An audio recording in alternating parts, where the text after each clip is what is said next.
Life mission പദ്ധതി കാലാനുസൃതമായി പരിഷ്കരിക്കണമെന്നും ഓരോ വീടിനും ചുരുങ്ങിയത് 10 ലക്ഷം രൂപ എങ്കിലും അനുവദിക്കണമെന്നും വെൽഫെയർ പാർട്ടി സംസ്ഥാന പ്രസിഡന്റ് റസാഖ് പാലേരി ആവശ്യപ്പെട്ടു.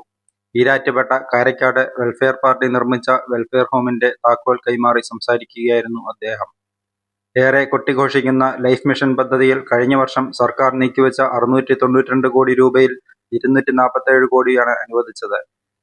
ഇതിൽ 136 കോടി മാത്രമാണ് പഞ്ചായത്തുകൾക്ക് കിട്ടിയത്. ബാക്കി ഗവൺമെന്റിലേക്ക് തന്നെ തിരിച്ചേൽപ്പിക്കുകയായിരുന്നു എന്നാണ് അറിയുന്നത്. പല ജനപ്രതിനിധികളും ജനങ്ങളിൽ നിന്ന് ഏറ്റവും കൂടുതൽ പഴി കേൾക്കുന്നത് വീടിന്റെ കാര്യത്തിലാണെന്നും അദ്ദേഹം കൂട്ടിച്ചേർത്തു.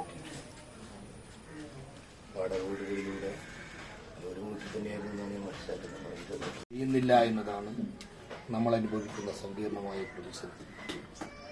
ലൈഫ് മിഷൻ പദ്ധതിയെ കാലാനുസൃതമായി പരിഷ്കരിക്കണം. ചുരുങ്ങിയത് 10 ലക്ഷം രൂപയെങ്കിലും വീട് നിർമ്മാണത്തിന് വേണ്ടി മാറ്റിവെക്കണം. കേരളത്തിലെ ലക്ഷക്കണക്കായ ഭവനരഹിതർക്ക്, ഭൂരഹിതർക്ക് ഭൂമിയും വീടും നൽകുന്ന സ്വഭാവത്തിൽ കാലാനുസൃതമായ പരിഷ്കരണങ്ങളോടെ ലൈഫ് മിഷൻ പദ്ധതി നടപ്പിലാക്കാൻ കേരള ഗവൺമെന്റ് തയ്യാറാകണമെന്ന് ഈ സന്ദർഭത്തിൽ ആവശ്യപ്പെടുന്നു.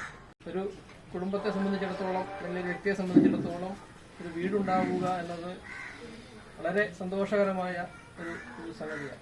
ആ സന്തോഷത്തിൽ നമ്മൾ ഓരോരുത്തരും പങ്കുചേരുക.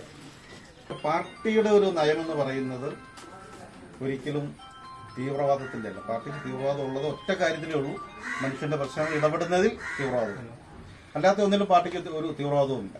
ഇങ്ങനെയുള്ള കാര്യങ്ങൾ പാർട്ടിക്ക് തീവ്രവാദമില്ല എന്ന് പറഞ്ഞാൽ ഒരാൾക്ക് വീടില്ലാത്ത ഒരാൾക്ക് വീട് സഹായിക്കണമെന്ന കാര്യത്തിൽ നമുക്കൊരു തീവ്രവാദം തന്നെയാണ്.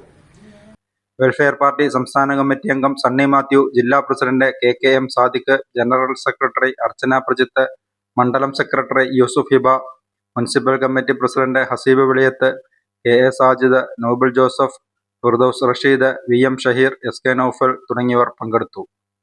ഒരു ഭവനം കൊടുക്കുവാൻ ദൈവത്തിൻ്റെ വാഗ്ദത്തം, അതായത് കൽപ്പന പ്രകാരം സഹോദരനെ സ്നേഹിക്കുന്നവൻ എന്നെ സ്നേഹിക്കുന്നു എന്ന വചനം നിറവേറുവാൻ തക്കവിധത്തിലേക്ക് മക്കൾക്ക് സാധ്യതകളും ഒരുക്കി കൊടുത്തതിനായി നന്ദി പറയുന്നു. ഈ ഭവനത്തെ കർത്താവിൻ്റെ കരങ്ങളിൽ ഏൽപ്പിച്ച് പ്രാർത്ഥിക്കുകയാണ്. സ്വർഗത്തിൻ്റെ ദൈവം